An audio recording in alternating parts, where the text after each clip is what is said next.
وذكر فإن الذكرى تنفع المؤمنين۔ پس اے نبی ان سے رخ پھیر لو، تم پر کچھ ملامت نہیں، البتہ نصیحت کرتے رہو، کیونکہ نصیحت ایمان لانے والوں کے لیے نافع ہے۔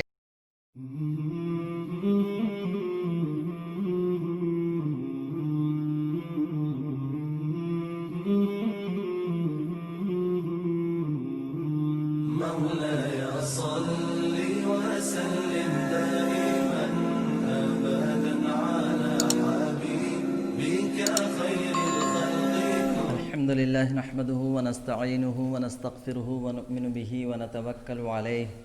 ونعوذ بالله من شرور أنفسنا ومن سيئات أعمالنا، من يهده الله فلا مضل له ومن يضلله فلا هادي له، ونشهد أن لا إله إلا الله وحده لا شريك له، ونشهد أن سيدنا ومولانا محمدا عبده ورسوله صلی اللہ علیہ وعلى آلہ وصحابہ وبارک وسلم تسلیما کثیرا کثیرا، اما بعد فقد قال اللہ تبارک وتعالی فی کلامہ المجید والفرقان الحمید، اعوذ باللہ من الشیطان الرجیم، بسم اللہ الرحمن الرحیم۔ لیس البر ان تولوا وجوہکم قبل المشرق والمغرب ولكن البر من آمن بالله واليوم الآخر والملائكة والكتاب والنبيين وآتى المال على حبه ذوي القربى واليتامى والمساكين وابن السبيل والسائلين وفي الرقاب وأقام الصلاة وآتى الزكاة۔ وعن عبد الله بن عمرو رضي الله تعالى عنه قال قال رسول الله صلى الله عليه وسلم الراحمون يرحمهم الرحمن ارحموا من في الأرض يرحمكم من في السماء، الرحم شجنة من الرحمن فمن وصلها وصله الله ومن قطعها قطعه الله، أو كما قال عليه الصلاة والتسلیم۔ معزز سامعین، بزرگوں اور میرے عزیز ساتھیوں، ایک آیت کریمہ اور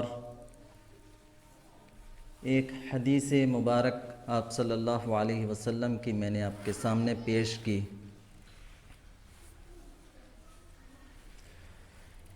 ان آیات کے اندر اور اس حدیث کے اندر اسلام کی وہ تعلیم موجود ہے جسے ہم نے پس پشت ڈال رکھا ہے اور ہم نے فراموش کر دیا ہے۔ اللہ رب العزت نے اس کائنات کے اندر ساری چیزوں کو پیدا کیا، سب سے اشرف المخلوقات انسان کو پیدا کیا، اور انسان کے اندر بھی اللہ رب العزت نے مسلمانوں کو پیدا کیا، دین اسلام سے نوازا۔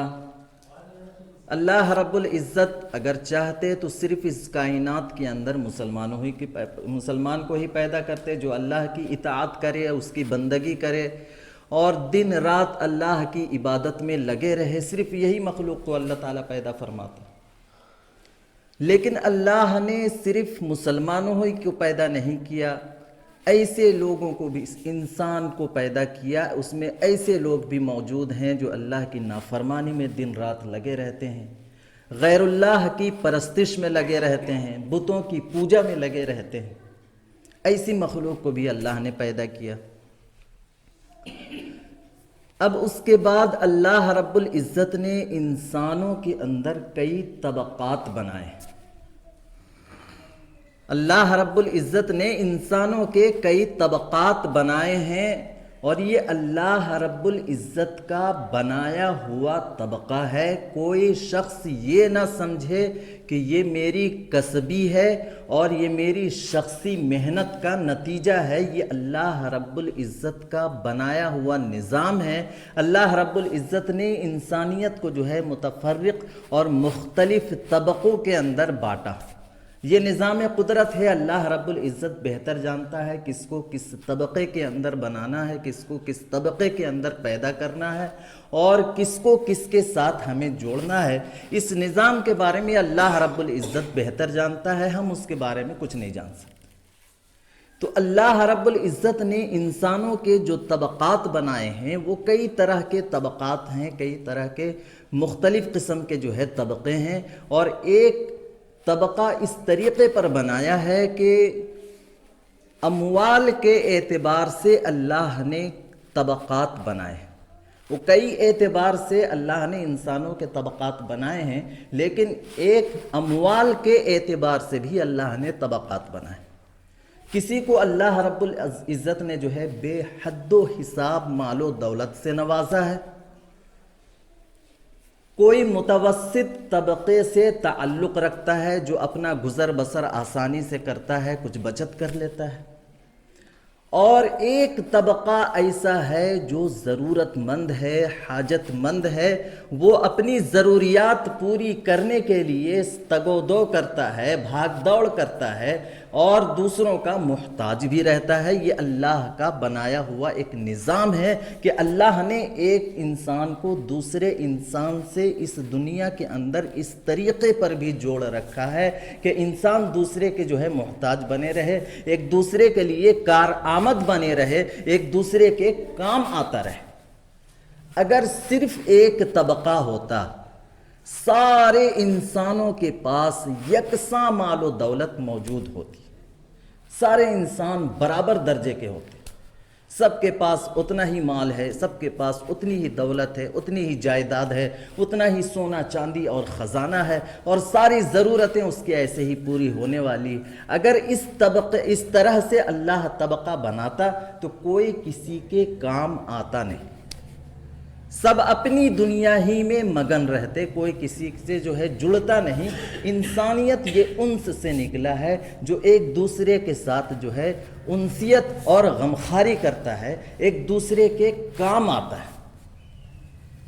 یہ اللہ کا بنایا ہوا نظام ہے، یہ ہمارا اور آپ کا بنایا ہوا نظام نہیں ہے۔ یہ اللہ نے اس طریقے سے جو ہے طبقات مقرر کیے ہیں۔ اب اس کے بعد ہمیں یہ سمجھ لینا چاہیے کہ انسانی خدمت، خلق خدا کی خدمت، انسانی خدمت یہ دین کا، مذہب اسلام کا ایک مقدس فریضہ ہے اور ایک اہم عبادت ہے۔ انسانی خدمت مسلمانوں کی خدمت نہیں، انسانیت کی خدمت، پوری انسان، الخلق عیال اللہ،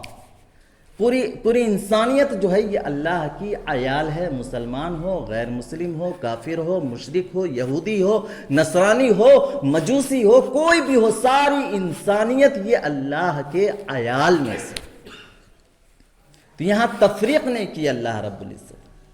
کہ صرف مسلمان جو ہے یہ اللہ کے عیال میں سے ہیں، الخلق عیال اللہ، پوری خلقت، پوری انسانیت یہ جو ہے اللہ کے عیال میں سے۔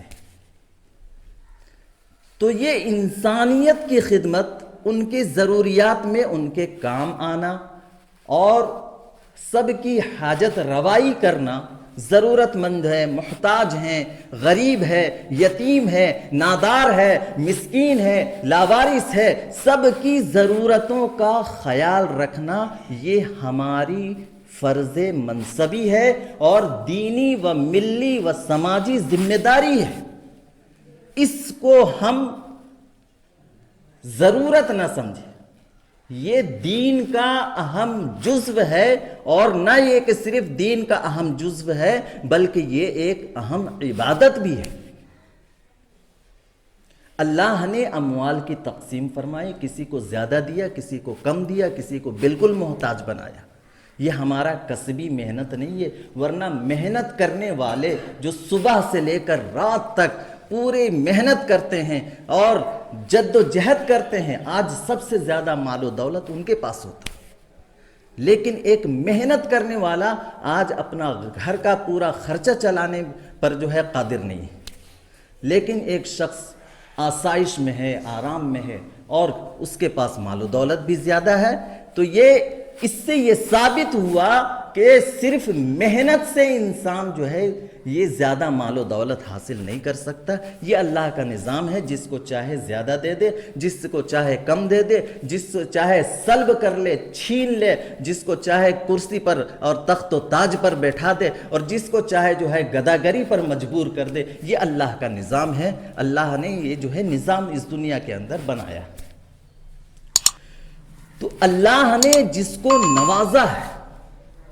اللہ نے جس کو نوازا ہے، اس کی ذمہ داری ہے وہ صرف یہ نہ سمجھ لے کہ یہ سارا مال و دولت صرف میرے لیے ہے، میرے اہل و عیال کے لیے۔ اللہ نے کچھ حقوق مقرر کیے ہیں، کچھ ذمہ داریاں مقرر کی ہیں، اور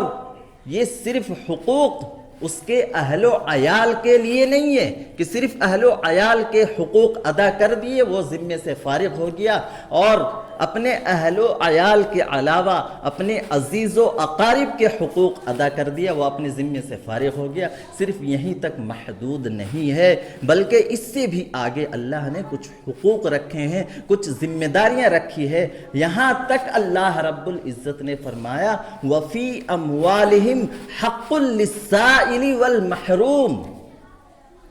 اللہ نے یہ نہیں فرمایا کہ ان کے اوپر آپ خرچ کرو، ان کی ضرورتوں کو پورا کرو۔ غور کرنے کی بات ہے، غور کریں کہ اللہ رب العزت کا فرمان کیا ہے، اللہ کیا فرما رہے ہیں۔ اللہ رب العزت فرماتے ہیں وَفِي أَمْوَالِهِمْ حَقٌّ لِلسَّائِلِ وَالْمَحْرُومِ، تمہارے ان کے مالوں کے اندر ہم نے جو ذخیرہ کر رکھا ہے، مال و دولت کے جو ہم نے ڈھیر لگا رکھے ہیں، اور ضرورت سے بے حد و حساب ہمارے پاس آج دولت جمع ہے، تو ہم یہ نہ سمجھیں کہ یہ ساری دولت، یہ سارا خزانہ جو ہے صرف میرا ہے۔ اللہ رب العزت نے فرمایا وَفِي أَمْوَالِهِمْ حَقٌّ، ان کے مالوں کے اندر حق ہے، سائل کا حق ہے، محروم کا حق ہے، یتیموں کا حق ہے، محتاجوں کا حق ہے، ناداروں کا حق ہے، لاوارثوں کا حق ہے، ضرورت مندوں کا حق ہے۔ حق ہے، ان کا حق ہے، ان کو ادا کرنا ہے۔ ادا کر دے تو وہ کسی کا احسان نہیں ہے، وہ اپنے حقوق کو ادا کر رہا ہے۔ اللہ نے جو ذمہ داری، جو فرض منصبی اس کے اوپر عائد کی ہے، وہ اس کو ادا کر رہا ہے، وہ کسی پہ احسان نہیں کر رہا۔ تو یہ اپنی ذمہ داری سمجھے کہ یہ میرے ذمے، میرا یہ حق، میری ذمہ داری ہے۔ اللہ رب العزت نے مجھ پر یہ ذمہ داری لاحق کی ہے، عائد کی ہے کہ غریبوں کا، محتاجوں کا، مسکینوں کا، لاوارثوں کا، بیواؤں کا، سارے لوگوں کا جو ہے حقوق میں ادا کروں۔ یہ ذمہ داری ہے۔ تو اللہ رب العزت نے حقوق رکھے ہیں مالداروں کے ذمے کہ وہ اپنے اطراف میں نظر رکھے، کون ضرورت مند ہے، کون محتاج ہے، اس کی حاجت روائی میں لگا رہے۔ چنانچہ اللہ کے رسول صلی اللہ علیہ وسلم نے فرمایا جو شخص دوسروں کی مدد کرتا ہے، اپنے بھائی کی مدد کرتا ہے، پڑوسیوں کی مدد کرتا ہے، اللہ رب العزت نے، آپ صلی اللہ علیہ وسلم نے فرمایا لا یزال اللہ فی حاجت العبد ما دام العبد فی حاجت اخیہ۔ اللہ کے رسول صلی اللہ علیہ وسلم نے فرمایا کہ جب تک کوئی شخص، جب تک کوئی بندہ کسی کی مدد میں لگا رہتا ہے، لا یزال اللہ فی حاجت العبد ما دام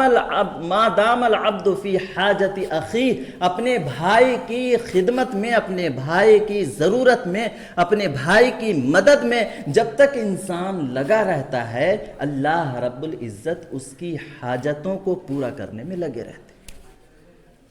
ہم یہ نہ سمجھیں کہ ہمارے مال و دولت اگر ہم دوسروں پہ خرچ کریں، اگر ہم ضرورت مندوں میں خرچ کریں تو ہمارے مال و دولت کے اندر کمی آئے گی، ہم اپنی حاجتیں کیسے پوری کریں گے؟ آج بڑے بڑے مالدار، بڑے بڑے دولت والے، آپ ان سے کسی ضرورت کے تحت، مسجد کی ضرورت ہے، مدرسے کی ضرورت ہے، مکتب کی ضرورت ہے، کوئی شخص بیمار ہے، بڑی بیماری، بڑے مرض میں مبتلا ہے، اس کو جو ہے علاج کی ضرورت ہے، اور کسی قسم کی ضرورت میں اگر کوئی شخص مبتلا ہے، وہ شخص اگر ان مالداروں کے پاس پہنچ جائے کہ بھائی ہم کافی محتاج ہیں، کافی ضرورت مند ہیں، اور اللہ نے آپ کو نوازا ہے، کچھ ہماری مدد کر دیجئے، کچھ ہمارے کام آ جائیے، تو آج یہ ان مالداروں کے زبان پہ یہ رہتا ہے کہ ہم کہاں سے مدد کریں؟ ہماری ضرورتیں ہی پوری نہیں ہو رہی، ہم اپنی ضرورتیں ہی پوری نہیں کر پا رہے ہیں، ہم تمہاری کیا مدد کریں؟ سوچنے والی بات ہے۔ اللہ کے رسول صلی اللہ علیہ وسلم فرماتے ہیں لا یزال اللہ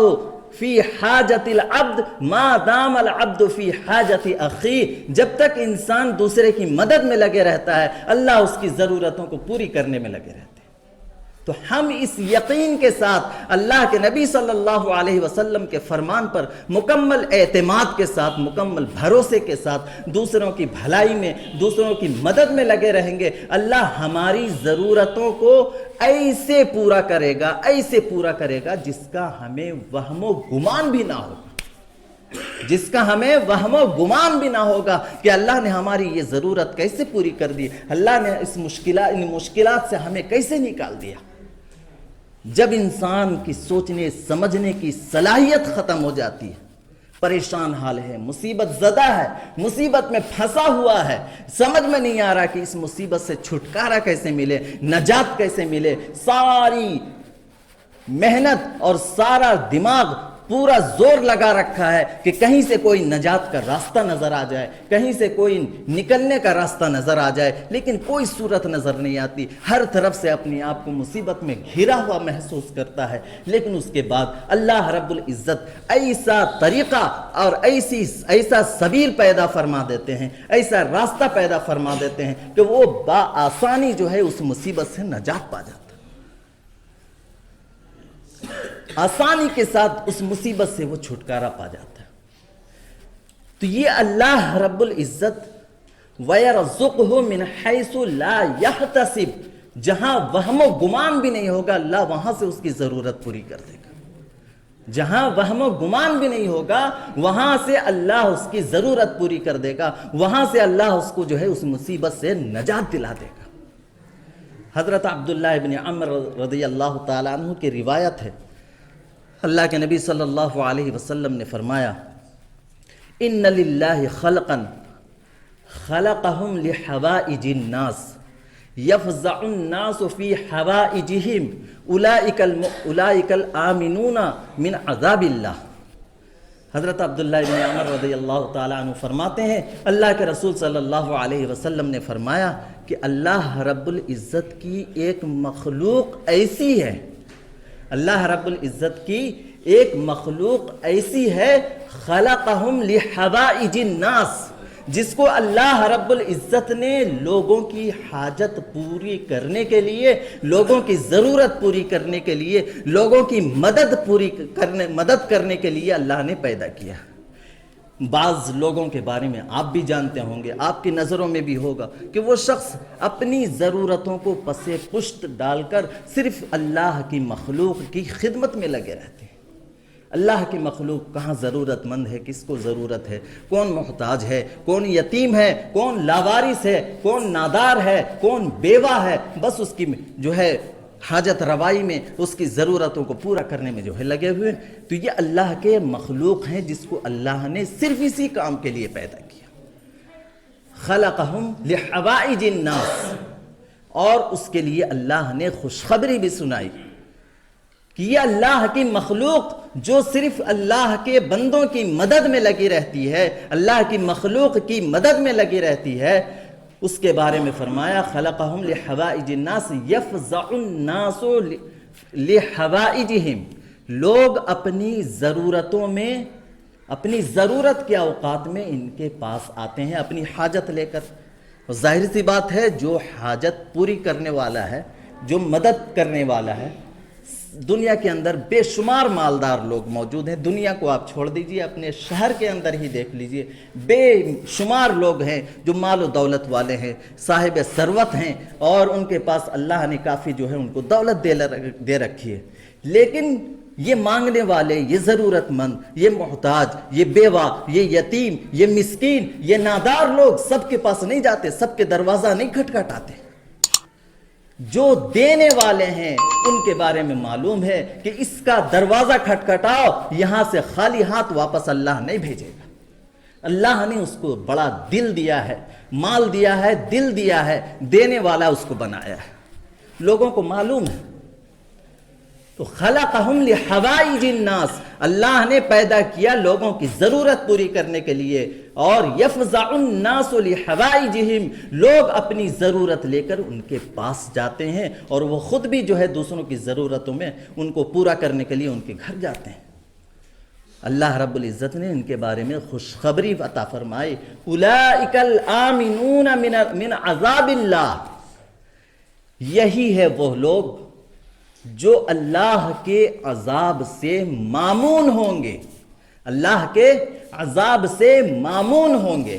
ان کو اللہ کے عذاب کا خوف نہیں ہوگا کہ اللہ کے یہاں ہمیں عذاب، اللہ کے عذاب کی طرف سے اطمینان ہوگا. جو اللہ کے بندوں کی مدد میں لگے رہتے ہیں، اللہ کے بندوں کی ضرورتوں کا خیال رکھتے ہیں، ضرورت مندوں اور محتاجوں اور مسکین، جس کو اللہ نے جتنا دے رکھا ہے، ہر شخص اپنے اعتبار سے دوسرے ضرورت مند کی مدد کر سکتا ہے. صحابہ کے واقعات، ان کے ایثار، ان کی قربانی کے واقعات آپ بے شمار سنے ہیں، اور بچپن سے لے کر اب تک سنتے چلے آ رہے ہیں. ایک صحابی، جنگ کا میدان ہے، زخمی پڑے ہیں، 3-4 صحابی لائن سے پڑے ہوئے ہیں. وہ ایک صاحب لے کر ان کے پاس پانی کا گلاس آتے ہیں، پانی پینے کے لیے ان کی طرف بڑھایا جاتا ہے. وہ کہتے ہیں پہلے میرے بغل والے بھائی کو دو، وہ کہتے ہیں اس کے بغل والے کو دو، وہ کہتے ہیں اس کے بغل والے کو دو. لیکن ایک ایک کر کے سارے جو ہے اس دنیا سے شہید ہو کر رخصت ہو جاتے ہیں، اور اپنے بھائی کی ضرورت کو مقدم رکھتے ہیں. یہ صحابہ کی تعلیمات ہیں، یہ دین کی تعلیم ہے، یہ اسلام کی تعلیم ہے، یہ ہمارے پیغمبر، ہمارے نبی محمد عربی صلی اللہ علیہ وسلم کی تعلیمات ہے. کہاں فراموش کر رکھا ہم نے؟ ہماری زندگی میں کیا ہے؟ کس طریقے سے ہم زندگی گزار رہے ہیں؟ کیسی زندگی ہماری گزر رہی ہے؟ اور ہم اپنی زندگی کو کس طریقے سے گزارنا چاہتے ہیں؟ غیروں کے طریقے پر، جو صرف خود غرضی والی زندگی ہو، جہاں صرف اور صرف اپنی فکر ہو، اپنے بارے میں سوچ ہو کہ ہم کیسے اپنی ضرورتوں کو پورا کریں، دوسروں کے حقوق مار کر، دوسروں کو تکلیف پہنچا کر، دوسروں کو اذیت میں مبتلا کر دیں. لیکن ہماری ضرورتیں پوری ہونی چاہیے، اور ہم ہر اعتبار سے جو ہے چین، سکون اور آرام سے رہیں. آج ہماری زندگی کا معیار یہ بن چکا ہے. جبکہ نبی کی زندگی کو دیکھیے، صحابہ کی زندگی کو دیکھیے، صحابہ تابعین کی زندگی کو دیکھیے، اللہ والوں کی زندگی کو دیکھیے. اپنی زندگی کو، اپنی ضروریات کو پس پشت ڈال کر وہ ہمیشہ دوسروں کو ترجیح دیا کرتے تھے، ایثار و قربانی والے ہوا کرتے تھے. آپ صلی اللہ علیہ وسلم نبوت سے قبل آپ صلی اللہ علیہ وسلم کا جو معاشرے کے اندر مقام تھا،